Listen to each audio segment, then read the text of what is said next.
It was a night like any other, but something in the air felt different. The opulent mansion stood silent, its golden chandeliers casting a soft glow of luxurious furniture. Outside, the world seemed far away, untouched by the struggles within. Inside, I stood across from her, my wife, the woman who had everything: beauty, wealth, and status. Yet, despite the diamond rings on her fingers and the endless riches that surrounded us, something was missing.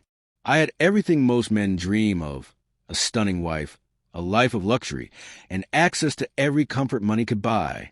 But what good was it if I felt empty inside? Her name was Sophia, born into a world of privilege. She had always believed money was the answer to everything. And I, a man who once dreamed of escaping the ordinary, had fallen for that very dream. We had a beautiful life, or so it seemed. But beneath the glittering surface, our relationship was nothing more than a fragile mask, hiding the truth of what we really were: strangers bound by wealth, not love. That night, as the argument grew more heated, she looked at me with eyes that had lost all warmth. "You're ungrateful," she screamed, her voice cutting to the air like a knife. "I've given you everything, and this is how you repay me? Get out, and don't ever come back." Her words hit me like a thunderclap, loud and jarring. I stood there, frozen for a moment, but something in me had already started to shift. I had never felt more alive, more clear in my decision. She was right. Maybe I was ungrateful, but I wasn't ungrateful for what I had. I was ungrateful for the life she had forced me into.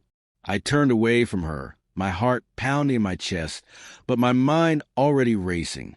This was it, the moment I had secretly longed for. I was leaving. The argument began like so many others, small, almost insignificant. It started with a trivial disagreement. Something about dinner plans. I could barely remember what it was, but in that moment, it didn't matter. What mattered was the way her voice rose with each passing word, laced with that familiar irritation. "You never listened to me," Sophia snapped, her tone sharp like the edge of a blade. "I've given you everything, and you don't even appreciate it." I stood there, speechless for a moment. This wasn't new. She had been saying this for years. Whenever things didn't go the way she wanted, whenever I didn't measure up to her expectations, she would remind me how generous she was. She would list the designer clothes, the extravagant vacations, the houses and cities I'd never dreamed of visiting. But it was always the same. It wasn't enough. Nothing I did was ever enough. I tried to speak, tried to explain how I felt, but the words caught in my throat. What was the point? Everything I said seemed to fall on deaf ears. She wasn't interested in my feelings, my needs, my wants. She was only interested in her perfect world, her perfect life. And I was just another accessory, an expensive, well-groomed accessory. I work hard, I finally managed to say, my voice strained.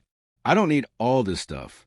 I just want us to actually be happy, to connect, to... Happy. She interrupted me, her laugh cold and biting. "You think I'm here for your happiness? You're lucky I married you. You'd still be working a dead-end job if it weren't for me." I felt the words like a punch to my chest. The humiliation stung, but it wasn't the first time she had made me feel like this. Every conversation, every moment, felt like a reminder that I was nothing without her. I had once thought she loved me for who I was, but the truth had come crashing down years ago. I wasn't a partner to her. I was a project, an experiment in wealth, a trophy to be flaunted. Her voice rose again, and I could see the fury building in her eyes. "I've given you everything. This life, this luxury. Do you think anyone else would tolerate your laziness, your ungratefulness?"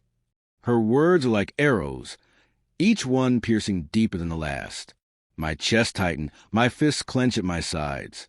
I wanted to shout back, to scream at her, to tell her how suffocating this life had become.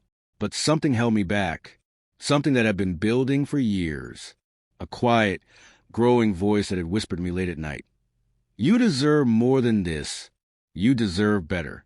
And then, just like that, the voice grew louder. "You're so ungrateful," she shrieked, her face twisted in anger. "I've given you everything, and this is how you repay me." She slammed her hand down on the marble table, the sound echoing through the room like a gunshot. Get out!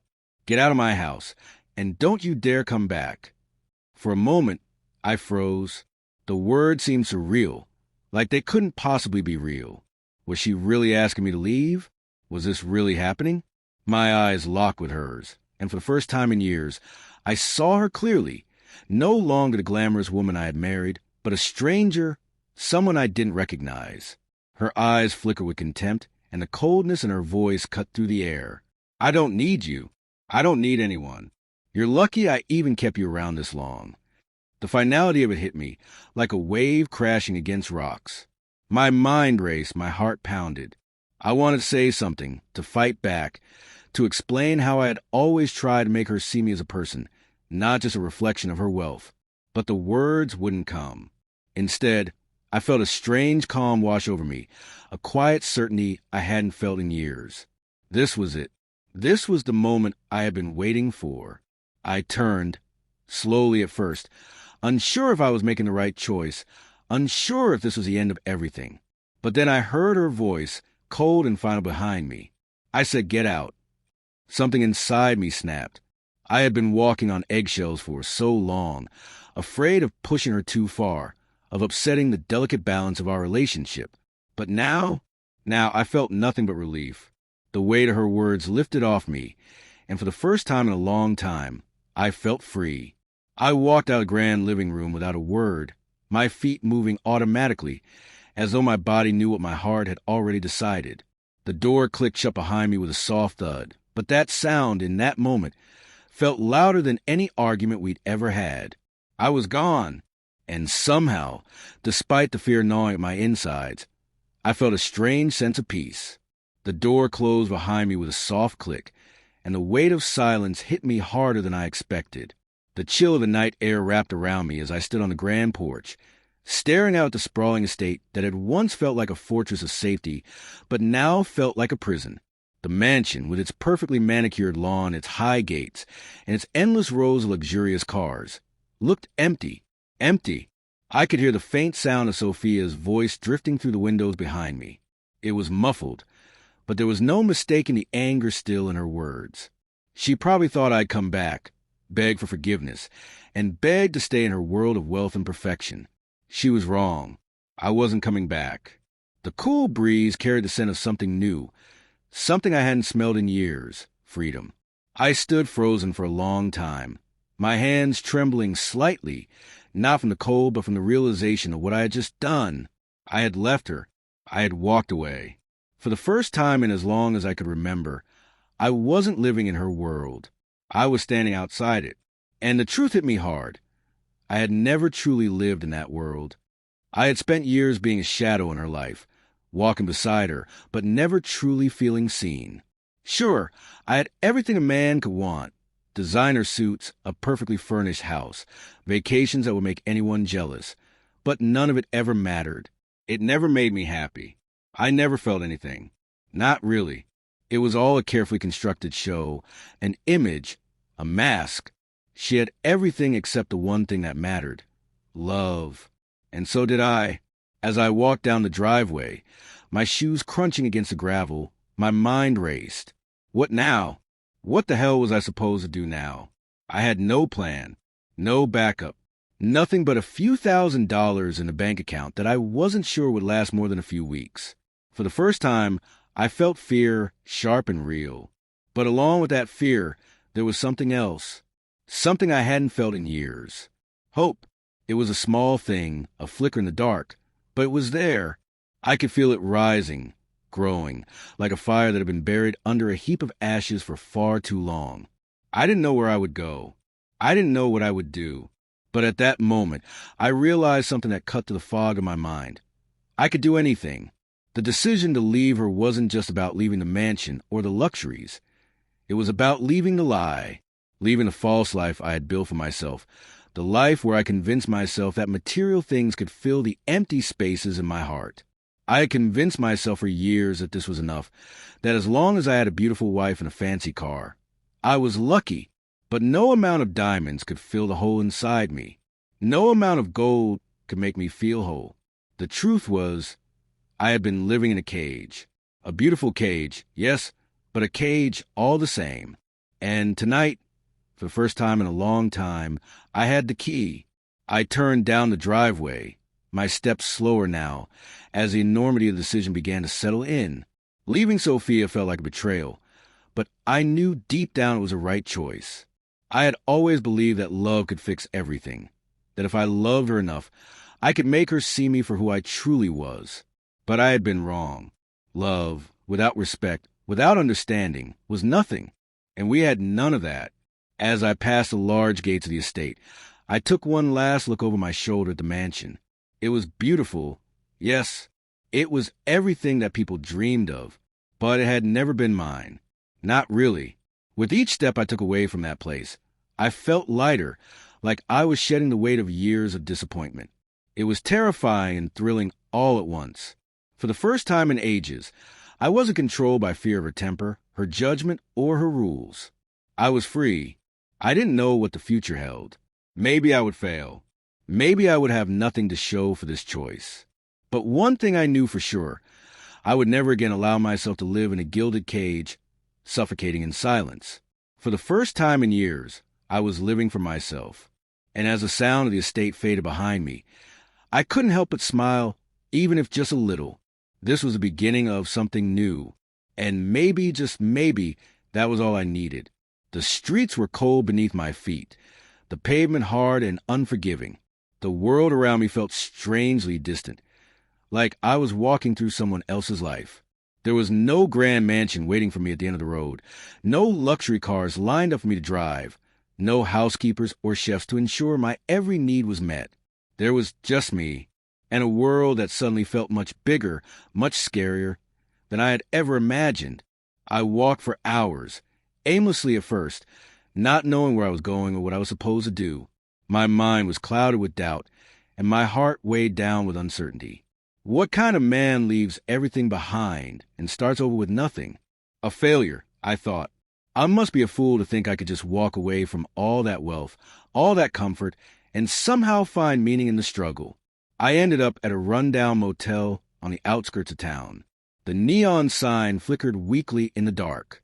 I had no money to spare, but I used what little I had left to rent a tiny, dimly lit room for the night. It smelled of old carpet and stale air, but it didn't matter.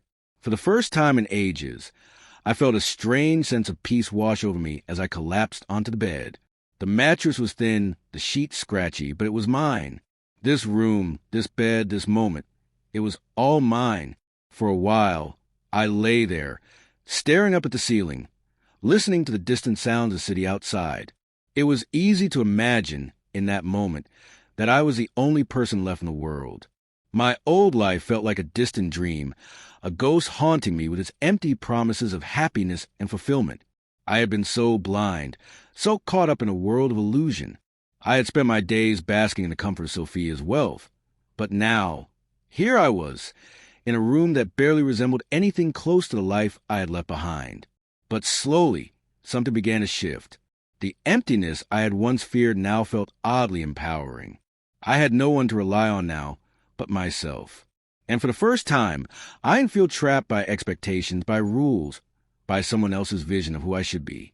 It was terrifying, yes, but it was also liberating. The next morning, I woke up with a sense of purpose I hadn't had in years. The past few days have been a blur of anger, hurt, and confusion, but they had also been a period of reflection. I can go back. Not to Sophia. Not to the life I had left behind. I knew that now. I had been living in the shadow of someone else's success, someone else's dreams. But whose dreams had I been chasing? Not my own. I needed to find a way forward, a way to rebuild myself. I started small. A job at a local diner, washing dishes and clearing tables. The work was simple, exhausting even, but it was honest. I learned to appreciate the value of a hard day's work, the satisfaction of earning every dollar. The first few weeks were difficult. I had spent so many years living without worrying about money, about bills, about basic survival. Now everything felt raw and new. I had no cushion, no safety net. But strangely, I didn't mind. The physical exhaustion at the end of each day was the kind I hadn't known in years. It felt real, and for the first time, I felt like I was earning something that mattered. At the diner, I met people who were kind, who didn't care about who I was or where I came from. They didn't know about my past life, my marriage to a wealthy woman, the gold and the diamonds, the endless stream of luxury. They only knew me as a man who showed up every day, who worked hard, and who did his job with a sense of pride. I remember one conversation with one of the waitresses, an older woman named Judy, who had worked at the diner for over 20 years. We were both on a break, sitting in the small employee lounge, sipping on coffee. "You're a bit of a mystery," she said, smiling knowingly. "You don't seem like you're from around here. What's your story?" I hesitated, unsure of how much to share. But there was something in her eyes, something warm and understanding, that made me open up. "I had a good life," I said slowly. "At least it seemed like a good life. But I was trapped. I realized one day that I wasn't really living, just going through the motions. So I left." Judy nodded, taking a long sip of her coffee. "I know what that's like. People can get caught up in all sorts of things: money, status, power. They forget what really matters. It's easy to get lost in all of it." Her words struck me. It's easy to get lost in all of it. I had been lost, hadn't I? In all the things that didn't matter. I had been searching for meaning in the wrong places. Over the next few months, I continued to work at the diner, saving what little money I could. I started to make small changes in my life, finding joy in things I had once taken for granted. The sun rising over the horizon, the sound of birds in the morning, the feel of a warm cup of coffee in my hands. I began to see beauty in the simplicity of life, in the little things that I had ignored for so long. I also began to reconnect with people, real people, not the wealthy socialites and fake friends I had known in the past, but ordinary people who cared about each other, who supported each other. I found myself listening more, talking less. I found that when you stopped worrying about yourself, you could actually start to see the people around you for who they really were. As time went on, I started to feel stronger, not in a physical sense, not in the way I had felt when I was lifting weights at the gym or wearing expensive suits to impress people, but in a deeper, more meaningful way. I had learned to stand on my own, to rely on myself, to be proud of who I was, not because of what I owned, but because of what I had become. One day, I found myself standing on the same street I had walked down the night I left the mansion. The sun was shining, the air was warm, and for the first time, I didn't feel lost. I didn't feel scared. I felt free. There was still a long way to go. I hadn't figured everything out yet, but I knew this much. I was no longer defined by the things I had left behind. I was defined by who I was becoming, and that was enough. Sophia sat in the grand living room, her fingers lightly tracing the rim of her wine glass as she stared out the window. The view from the mansion was as breathtaking as always. The rolling hills, the sprawling estate, the perfectly manicured gardens. Everything in her life was pristine, beautiful, and meticulously crafted. Everything was under her control. Or at least, that's what she had convinced herself. But the silence in the house felt heavier than ever. The echo of my departure lingered in the air, like an unfinished sentence that hung between us. It had been 2 weeks since I left. 2 weeks since she had screamed at me to leave and never come back. And yet, she hadn't felt the relief she expected. She had spent the first few days in denial, convinced that I would come crawling back, begging for forgiveness. She had imagined that I would realize the mistake I'd made and return to her, eager to continue living the perfect life she had built for us. But day after day passed, and I didn't call. I didn't come back. And with each passing day, a gnawing feeling began to grow in Sophia's chest.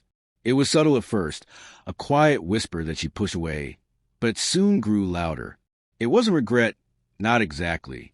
Regret would have meant acknowledging that she had done something wrong, and she wasn't ready to admit that. No, it was something else, something she wasn't used to, something unfamiliar. The realization hit her hard. She had always been surrounded by people, advisors, friends, assistants. But none of them knew her like I did. None of them had ever seen her the way I had. In the early years of our marriage, she had been content to hide behind her wealth, her beauty, her image. She had relied on her possessions to fill the empty spaces in her life, to distract her from a gnawing truth that she had never truly been loved. Not in the way she had wanted, not in the way she had longed for. She had thought, for so long, that love could be bought, that affection could be controlled with money and power. But that night, when I left, she realized just how wrong she had been. She hadn't just lost me, she had lost something much more valuable. She had lost the connection she had taken for granted, the real bond that she had once shared with me, the quiet moments between us when we would talk about everything and nothing, the small acts of kindness that had filled the gaps between our arguments. In the days that followed, Sophia tried to bury these thoughts. She threw herself into her work, meeting with business partners, hosting events, filling the emptiness with distractions. But nothing seemed to work. The nagging feeling in the back of her mind wouldn't go away. She had always seen herself as strong, in control, the one who called the shots. But now she felt small. In a world where she had once been the queen, she now felt like a mere player in someone else's game. One evening, after yet another long, meaningless meeting with a high-profile client, she found herself alone in the library, the quiet of the mansion suffocating her. She sank into the armchair by the fire, the warmth of the flames flickering across her face. The glass of wine she held felt heavy in her hands, like it was holding her in place, keeping her tethered to a reality she no longer wanted to face. That's when it hit her. The weight of everything she had pushed away, everything she had ignored in her pursuit of perfection, the truth she had been avoiding for so long. She didn't know who she was without me.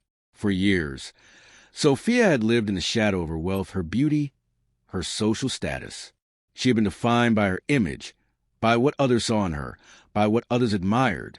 She had surrounded herself with people who told her she was flawless, who praised her every move, who admired her expensive tastes and perfect life. But none of those people had ever truly cared about her. None of them had ever wanted to know her for who she was beneath the surface. It was easy to be powerful when you could buy anything you wanted, when you could make people do what you wanted with a simple wave of your hand. But it wasn't real. And now, she had lost the one person who had ever made her feel seen, who had looked beyond the wealth, beyond the facade, and had actually loved her. Sophia's mind drifted back to the day I left, her harsh words still ringing in her ears. "You're ungrateful," she had screamed. "I've given you everything, and this is how you repay me?" At the time, she had meant them. But now, the words tasted bitter. They were an accusation, a defense mechanism, a way to keep herself from feeling vulnerable. She had convinced herself that she was in control, that she could push me away and be just fine. But now, the truth was clear. She had pushed away the one thing that had ever mattered. She closed her eyes and took a deep breath, the weight of her realization sinking in. I've lost him, and it's all my fault. Her eyes fluttered open, and she stared into flames as they danced before her, hypnotic and unpredictable. She had spent so much of her life fighting for control, for perfection, that she hadn't seen the cost. Now that cost was too high. Sophia had always believed that everything she needed was in her hands, that as long as she had money, status, and power, she could have whatever she wanted. But in that moment, she understood that there were some things you couldn't buy. Love, trust, respect. And now, those things were gone, lost to her forever because she had never truly appreciated them when she had them. Her fingers tightened around the glass in her hand, and for the first time in a long while, she allowed herself to feel something real, regret. It had been months since I left the mansion. The weeks blurred together, each one carrying its own set of challenges and small victories. I had learned things about myself I never thought possible. I had discovered the strength I had buried beneath the layers of wealth and expectations. The life I was building now wasn't glamorous or easy, but it was real, and that in itself was worth more than anything I had left behind. I woke up every morning with a sense of purpose, something that had been absent for far too long. I went to work at the diner, my routine simple but fulfilling. The work was hard, yes, but the people I met, those who struggled, those who cared, taught me more about life than any designer suit ever could. I began to appreciate the beauty of hard-earned moments, of the people who stood by you when everything else fell apart. But even with all the progress I made, there were still days when the silence crept in, when the memories of my old life flickered in front of me, tempting me to turn back, to slip into that world of opulence, convenience, and illusion. There were times when I wondered if I had made the right choice, if the freedom I had found was worth the pain of the past. And yet, in the quiet of those moments, I always knew the answer. Yes, Sophia, too, had been changed by everything that had happened. She no longer lived in the shadow of perfection that had once defined her. The illusion of control, of wealth and security, had been shattered. She had called me weak, ungrateful, but in the end, I was the one who had found my strength, my true self. She was still living in her gilded cage, still clinging to the things that had once given her power, but deep down, I knew she was struggling. The realization of what she had lost was a weight she couldn't escape. Somewhere inside me, I hoped that one day she would find the courage to face that truth, too. I hoped that she would let go of her obsession with perfection and learn to live in the real world, where love, trust, and respect couldn't be bought or manipulated. But I knew I couldn't wait around for that. I had my own life to live now. I had learned to embrace uncertainty, to understand that the future was never promised, but the present was all I truly controlled. And it was in the present that I found my purpose. One evening, as I was leaving work, the sky a dark canvas dotted with stars. I passed a small park where a group of people were gathered, chatting and laughing. It wasn't much. A bench here, a few trees there, but the sound of genuine connection filled the air. It was a stark contrast to the cold isolation I had once felt in the mansion, surrounded by people who didn't truly see me. I sat on a bench, feeling the cool breeze on my skin, and for the first time in a long time, I smiled. I was exactly where I needed to be.